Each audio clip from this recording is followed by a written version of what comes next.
जो जेजेपी की हालात है आज बीजेपी के, उससे माड़े हालात है एमपी इलेक्शन के बाद। लोगों ने 100% रिजेक्ट कर दिया। और दूसरी तरफ जो बेचारे जो साधारण यात्री थे, जिनके लिए वो बसें लगी हुई थी, सरकारी जो बसें लगी हुई थी, वो सड़कों पर धक्के खा रहे थे।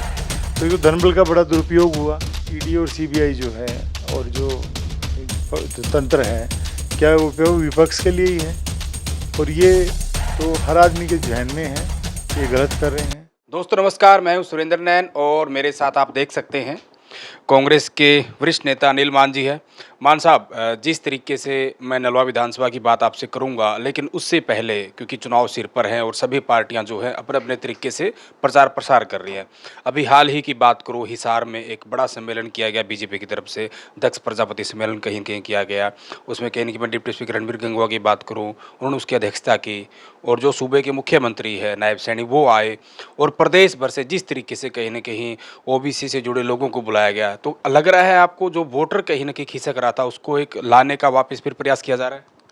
देखिए, वो जो अभी प्रोग्राम था इनका, वो टोटली फेल प्रोग्राम कह सकते हैं उसको, क्योंकि उन्होंने इतना धन बल का ही उपयोग किया और जो सरकारी संपत्ति थी उसका दुरुपयोग किया।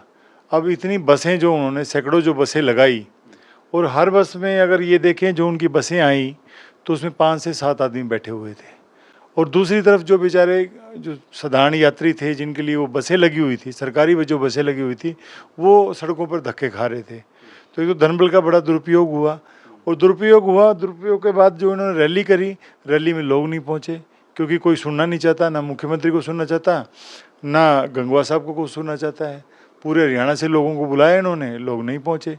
और सबसे बड़ी बात है, ये तो एक धनबल का और दुरुपयोग ये हुआ कि मनरेगा की जो लेबर है उनको लाने की कोशिश की गई। तो ये कौन सा भाई प्रजातंत्र है? आप अपने जो वर्कर्स हैं, एक दूसरी तरफ अगर चौधरी भूपेंद्र सिंह हुड्डा साहब की बात करते हैं, उनके जो प्रोग्राम होते हैं लाखों लोग पहुंचते हैं। अभी दीपेंद्र भाई साहब के 2 प्रोग्राम थे हमारे हिसार जिला में, एक नानौद में और एक हांसी में। आप देखिएगा कितनी ज़बरदस्त भीड़ थी। अभी इनको तो किराए की भीड़ और किराए के लोग लाने की जो है इनके लिए उसलिए मजबूर हो चुके हैं।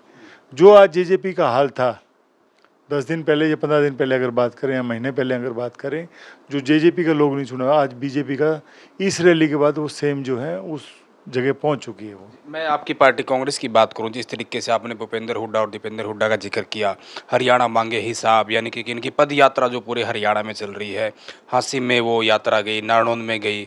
पहले तो वो यहाँ हिसार में और नलवा में कब तक आनी है यात्रा, उसके बारे में। और दूसरा, आपको लगता है, क्योंकि आप भी वहाँ मौजूद थे, कि जो यात्राएँ चल रही है इसका कहीं ना कहीं चुनाव में कोई लाभ मिल पाएगा? देखिए, लाभ तो निश्चित ही मिलना है, लाभ तो निश्चित मिलेगा, क्योंकि अभी जो इतना भारी मतलब मॉइस्चर का जो टेम्परेचर है बाहर, इतना बड़ा टेम्परेचर मतलब गर्मी है, उसके बाद भी हज़ारों लोग जब भाई दीपेंद्र हुड्डा को जब जब उनको सुनना चाह के लिए पहुँचे हुए हैं, तो इसका मतलब ये है कि उनकी पॉपुलैरिटी आज पीक पे है। रही बात ये है कि हमारे जो दीपेंद्र भाई साहब हैं, आज पूरा हरियाणा जो है आज उनके साथ साथ है। युवा तो उनका फ़ैन है पूरा, और क्योंकि उनकी साफ़ सुथरी राजनीति है, मिलनसार है और मजबूत राजनेता है। सभी लोगों के दिन में ये है कि अगर मैं तो इस बात तो चाहिए भूपेंद्र सिंह हुड्डा साहब हमारे मुख्यमंत्री होंगे और हम उनके ही आदर्शों पे चलते हैं, तो भविष्य में जो हम मुख्यमंत्री देखते हैं भाई दीपेंद्र सिंह हुड्डा को देखते हैं, क्योंकि वो एक नेक दिल इंसान है। लेकिन मैं बीजेपी की बात करूं, मान साहब, बीजेपी लगातार कह रही है कि ये हमारे से कैसे हिसाब मांग रहे हैं, इनको अपने 10 सालों का हिसाब देना चाहिए। ये कहीं न कहीं भूपेंद्र सिंह हुड्डा का वो राज गिनाते हैं कि किस तरीके से कहीं इनकी ज़मीनें कहीं इनकी लूटी गई लोगों की, वो सारी की सारी बातें करते हैं। अमित शाह हरियाणा थे, उन्होंने भी कहा कि हिसाब तो इनको देना चाहिए। देखिए, वो क्या बोल रहे हैं, अमित शाह का क्या बोल रहे हैं, क्या उचित होता है और क्या सीएम साहब बोल रहे हैं।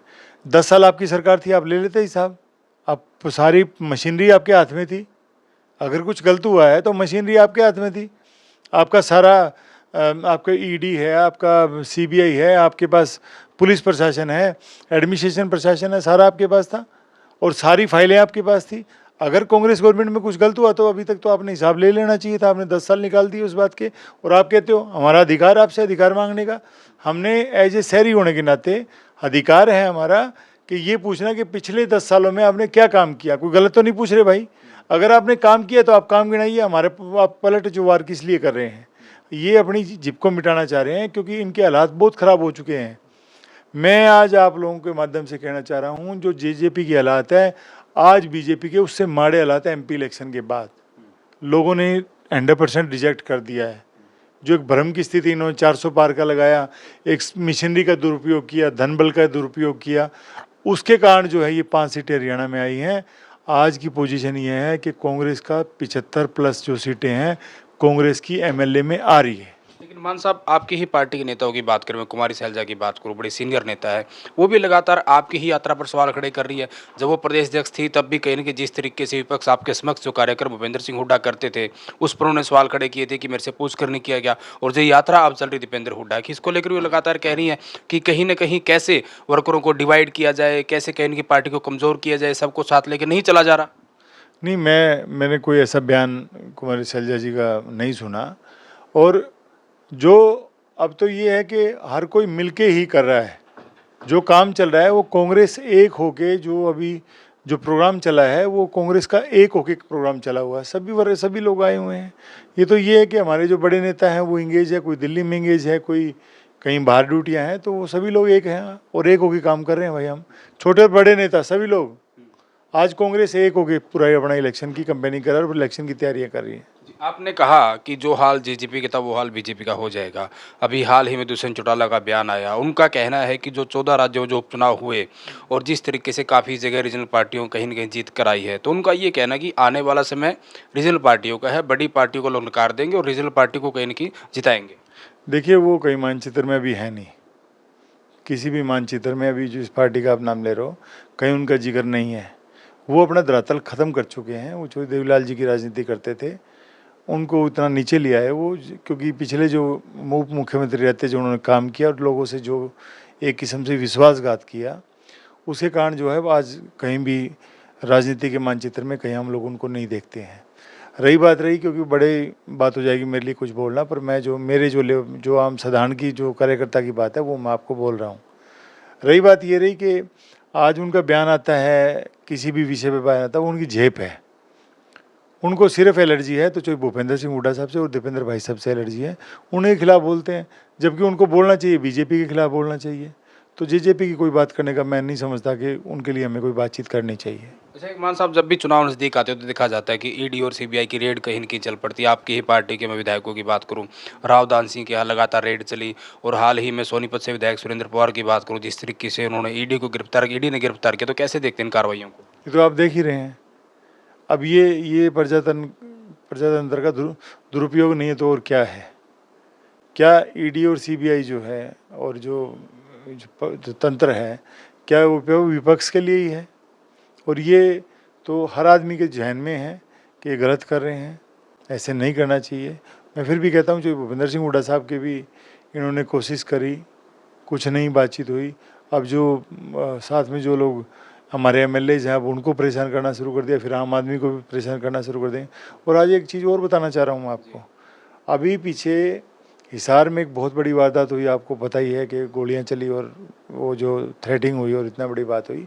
तो व्यापारियों में हम लोग बैठे थे तो वहाँ ये चर्चा चल रही थी कि भाई चुपचाप रह के कांग्रेस की मदद करो, ये लोग नहीं तो आपका जो है कोई इनकम टैक्स का, कोई सीबीआई का, कोई ईडी का या कोई और सेल टैक्स का, या कहीं भी आप ये दुरुपयोग हमारे खिलाफ कर सकते हैं। इसका मतलब ये है उनका डर का माहौल है। ये एक प्रेशर की राजनीति है, वो ये बीजेपी करती है।